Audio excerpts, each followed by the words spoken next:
Welcome, everybody, to today's episode of the Daily Packers Post, where we bring you in-depth videos on your Green Bay Packers. We have new episodes dropping every day, Monday through Friday, so hit the like button and subscribe so you never miss an episode.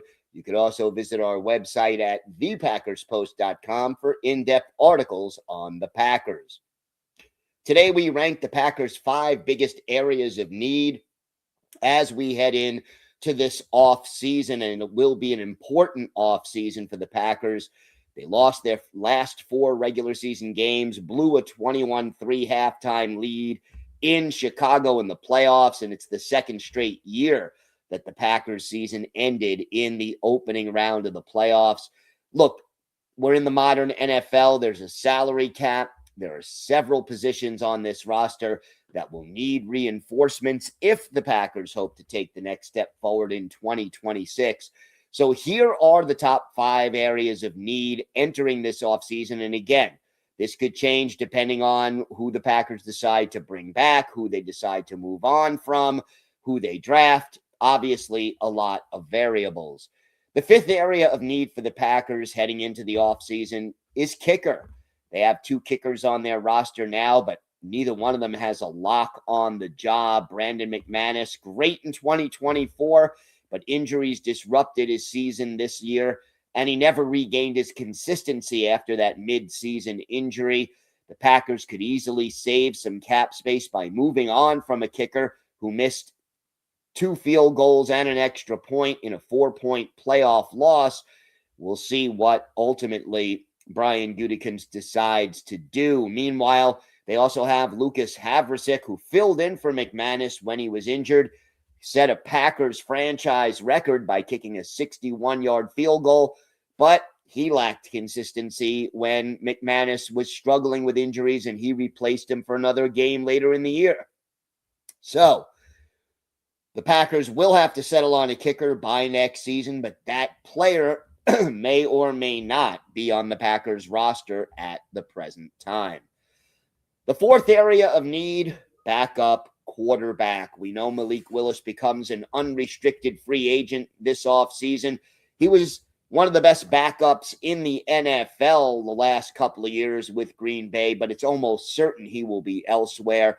Willis, 27, is going to want a chance to compete for a starting job, and he's going to want the money that goes along with that, making him too expensive for the Packers to bring back. Now, the Packers did re-sign Desmond Ridder late in the season when both Love and Willis were injured. Whether he is the backup of the future or not remains to be seen. Whether Brian Gutekunst will draft a quarterback, sign a free agent, or an undrafted free agent, all of that remains possibility. So does it trade, but obviously they have to settle on a new backup quarterback, assuming Malik Willis is elsewhere. 3rd area of need heading into this offseason is guard. The Packers have a lot of questions to answer across the offensive line. Tackle seems a little more secure with depth and the options available, but guard, not great. Aaron Banks had a difficult and injury-plagued first season in Green Bay, and there's a small chance, I think, that the Packers move on, although he'll likely return. Anthony Belton ended up starting at right guard by the end of the season. He was always a tackle in college. Not sure if he's the long-term solution there. Belton could be moved to tackle, especially if Zach Tom needs more time to recover from knee surgery. Jordan Morgan also going to play tackle next year with the likely departure of Rasheed Walker. The starting guards wide open now, especially if Sean Ryan ends up departing in free agency. We'll have to see what happens with that, but guard is a need. Next on the list of needs, 2nd area, how about center? Elton Jenkins, not expected to return unless he's willing to play for a lot less money than his current high cap hit. Ryan, who filled in when Jenkins went down, also an unrestricted free agent and probably will get more money on the open market than what the Packers can reasonably offer him. So there's no proven returning player at center. They could move Zach Tom to center, but he's too valuable as a tackle. And the remaining players on the roster, like Jacob Monk, they just don't have a proven track record in the NFL. The Packers could draft a center probably on day 3 of the draft this year, or at a moderately priced free agent, or both. But either way, unless Sean Ryan returns or Elton Jenkins returns, this becomes a big area of need. But the number one area of need for the Packers heading into the offseason, cornerback. Last year, the team did not address it in the draft until the 7th round, and that player, Micah Robinson, was put on the practice squad after they traded for Micah Parsons and never played for the Packers.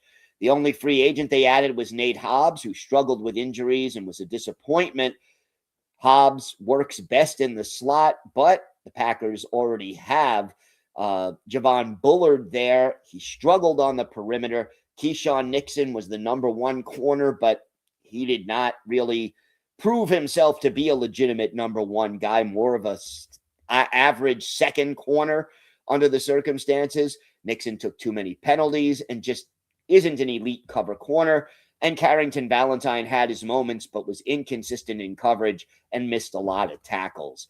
So the Packers do not have a number 1 cornerback, and they can't use a first-round pick on a corner because they don't have one this year or next year. So Brian Gutekunst will either have to add a second-round pick or third-round pick at this position, a moderately priced free agent, or a trade. But clearly, after neglecting cornerback last offseason, it has to be a high priority this year. Even if Micah Parsons is back and the pass rush really improves and gets back to the pre-Parsons injury level, you can't win consistently in the NFL with mediocre cornerback play. Visit our website at thepackerspost.com for more in-depth articles on the Packers.